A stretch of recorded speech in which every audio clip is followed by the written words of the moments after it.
Okay, so here we've got a Bunn hot water maker. There was some loud noise from the dish crew, so I decided to just voice over this audio. But you can see that switch definitely doesn't look good. We're going to be replacing that. If you check the voltage coming in on the bottom and going out the top, you can see that we do have voltage, but the display was dead on the unit, and it was actually because of this float switch over here. You can see that reservoir has water in it, but when I hold down the float switch, the power actually comes back onto the thing. This thing right here is the water probe, and you can see when I pull it out that it's like this brown color, and it's actually a super thick layer of scale that has accumulated on the outside. Just kind of like a mineral lime scale. Thought it was really satisfying when I actually went to break the stuff off, because you can see it just came off in a super thick layer and left the probe all nice and shiny.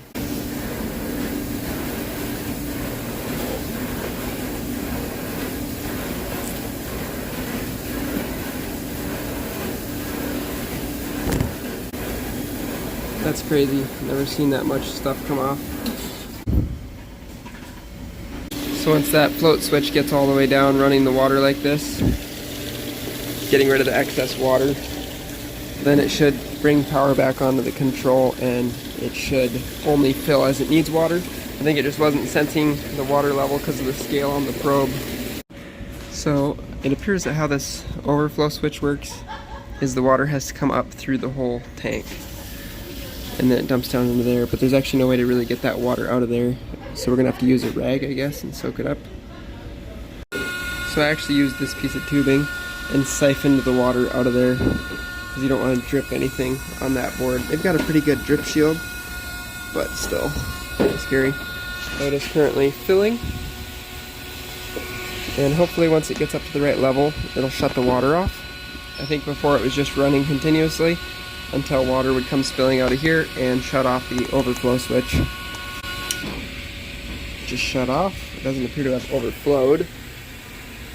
67, that is I think the water temperature. So hopefully we'll actually have 208 volts here now. That we do. So assuming the element is still good, we should be getting some amp draw on here, maybe like 15, 20 amps. Oh, I guess I way overestimated.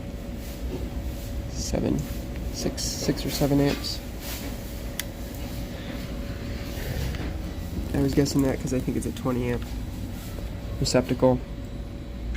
But yeah, so really all it needed was for that water level sensor to be cleaned, and we are going to replace that switch because it's in bad shape, but I don't have that with me today, so we'll have to order one and get it coming. In the meantime though, it should operate smoothly. We'll make sure that it makes some hot water for them before we go, but we'll go ahead and throw the covers back on. I'll show you that schematic and how it's wired.